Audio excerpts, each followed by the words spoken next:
Hello, friends. Patrick here at the B-Team World News Desk. It is sweater weather, otherwise known as November, and it's November 2nd to be precise, which means we have the October real estate data for the Niagara real estate market in, and it is the fourth consecutive month of a compounding situation. I call it compounding wonkiness. Basically, it's the disparity between the supply of new listings up against the strong demand that we've been having. And, there's a lot of headlines out there about how the market, there's not enough supply is terrible, everything else. Supply is not necessarily terrible. It's just average or slightly below average. Okay, in some markets, it's more than that, but in general, it's average. What is winning is that the demand for homes is just outpacing it, and supply cannot keep up. And the reason is quite simply this. And we put out a blog. I'll put a link below.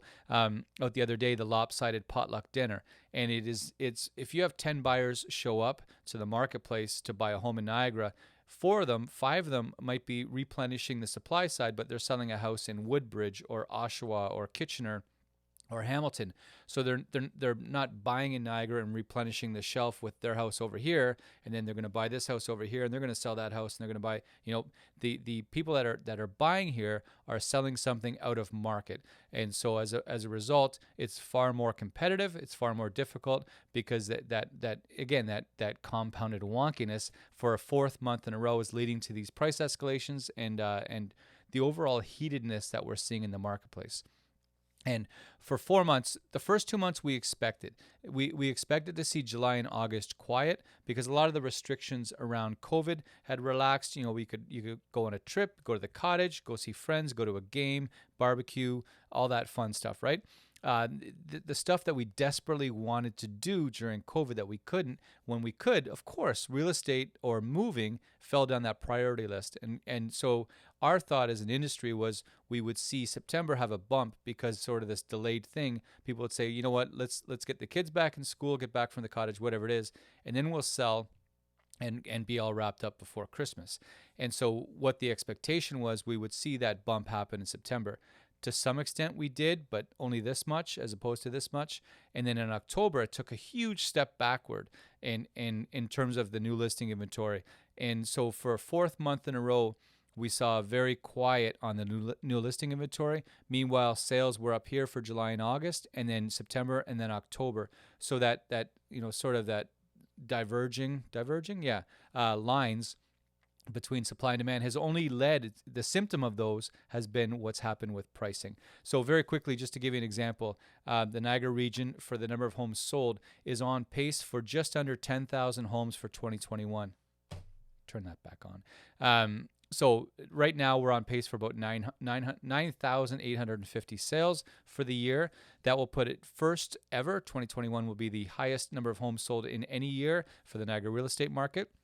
Second place, 2016, which had just over 9,100. I think it was 9,156. If 2021 stopped right now, it would be the second highest number of homes sold in any given year.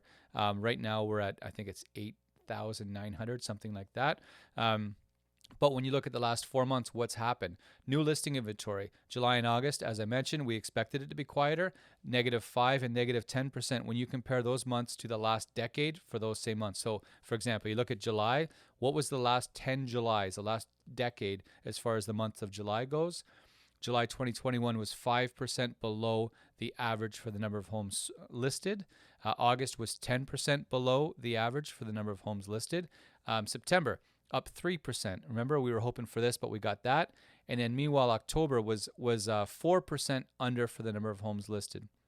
On the demand side, remember, supply couldn't keep up. On the demand side, the number of homes sold, July and August were both 11% higher than normal. So not huge, but 11% is 11%, right? We got into September, 16%, so a modest bump up, so 16% up. And then for October, 33% higher than normal for the month of October. So remember, that's up against 4% below, or -4% for the month of October for new listings when compared to the average, against 33% increase. That is huge, and that's why we've seen such a tightening up.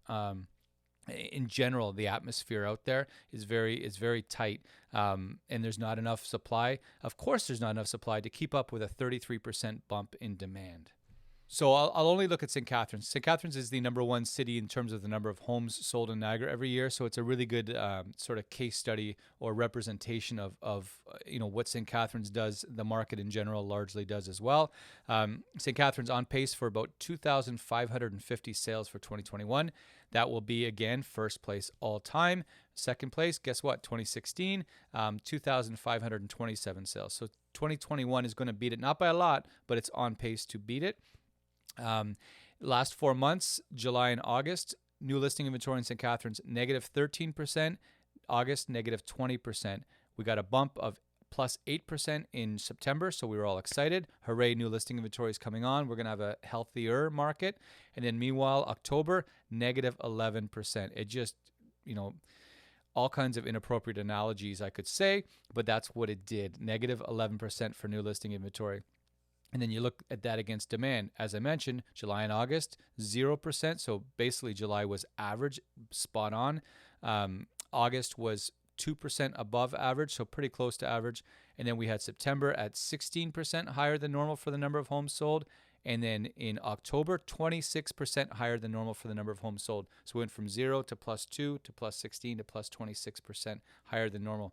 But again, remember October, negative 11% on the supply side, plus 26% on the demand side. That's an enormous spread. It's actually mathematically the exact same spread of the Niagara region, which was negative 4 and 33% above normal.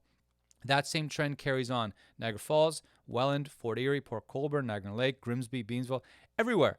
The same dynamic between the supply of new listings and the demand. And again, I'll repeat it because it bears repeating. It's not that the supply of new listings is horrendous, unless you're in Niagara Falls, in which case it's not been great. But in general, it's not been horrendous. It's that the demand is just, it can't keep up. And again, going back to what I've said a bunch of times before, it's because out of this many buyers, you have this many who are selling something but in another market. So they're not replacing what they just took, right? Goes back to that lopsided potluck dinner blog. Same deal. Okay, so I'm not going to go on further with that. I'm going to put some links down below this in the YouTube video that will take you to a few different resources. There's a market tracker. It tracks things like year-to-date average sale price for all of Niagara, every city in Niagara, including the Niagara region, and then all the way from St. Catharines, Niagara Lake, Welland, Fonthill, et cetera, et cetera. Fort Erie right now is leading the way at 30%. Up 30% year to date in average sale price for Fort Erie. St. Catharines and Welland are both up 29%. Niagara Falls, Grimsby, Thorold, Port Colborne up 28%. Niagara region itself is up 27%. It's at 703,000 year to date, which is an incredible number. It's hard to get your head wrapped around it, but that's where the data is. Lincoln's up 27%.